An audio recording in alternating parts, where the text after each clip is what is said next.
The sun was beginning to set when Emily, Jake, Sarah, and Mark found themselves lost on an old, unmarked road.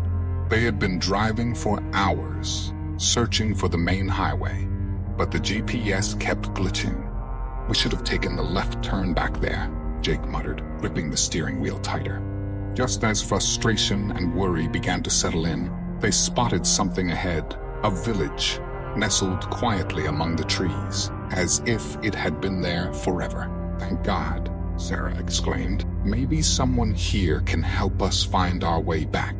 They pulled over and got out of the car, their footsteps crunching on the gravel road as they walked toward the village.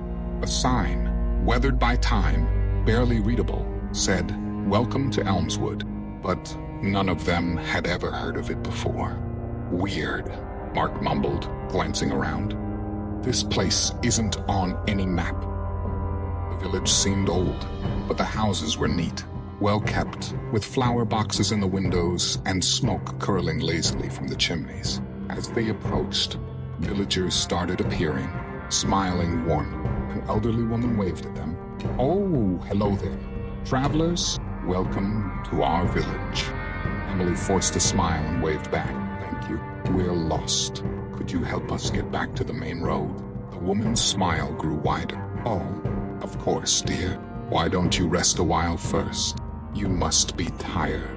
Stay with us for a bit." There was something in her voice, something unsettling. But the friends were exhausted, just for a little while, Emily whispered, and they followed the woman into the village. Inside, it felt like stepping back in time. The streets were cobblestone, and the buildings looked like they hadn't changed in 100 years. People greeted them with unnerving cheerfulness. "It's nice here," Sarah said, but her voice wavered. "Where are all the kids?" Jake asked. The others looked around. He was right. There were only adults here, no children in sight, and no animals either, Mark added, frowning. Suddenly, Emily noticed a man standing by a shop door, watching them closely. Moments later, she saw the same man on the opposite side of the street.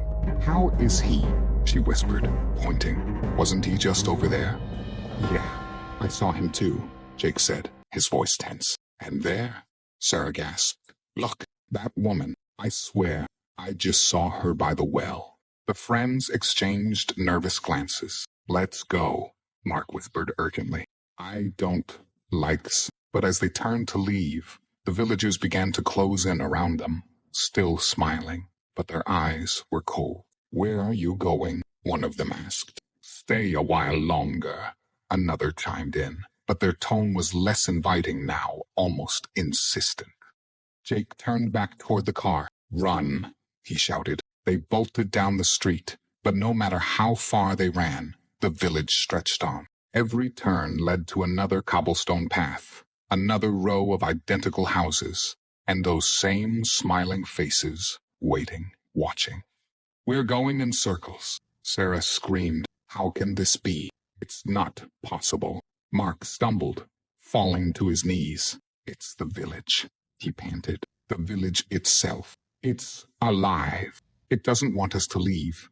The sky darkened rapidly, as if the sun had been swallowed by something unnatural. The villagers began to chant softly, a low, melodic hum that grew louder and louder. Their eyes glowed with an eerie light. "Stay, stay, stay," they sang, moving closer and closer. Emily grabbed Mark's arm, pulling him up. "We can't stay. We have to find a way out." But every direction seemed blocked by the villagers. Their smiles stretched wide, their faces strangely identical. "What do you want from us?" Jake yelled, his voice cracking. A voice, soft but clear, whispered from all around them, to never be forgotten, to always remain. Emily's heart pounded in her chest as she realized the truth. "We need to get out of here," she whispered, tears streaming down her face. "Before we become part of it, before we become them." The village seemed to laugh, a low rumble that echoed through the streets. "Stay," it whispered again, and the air grew colder, the shadows longer. The friends clung to each other, desperate, as the village tightened its grip.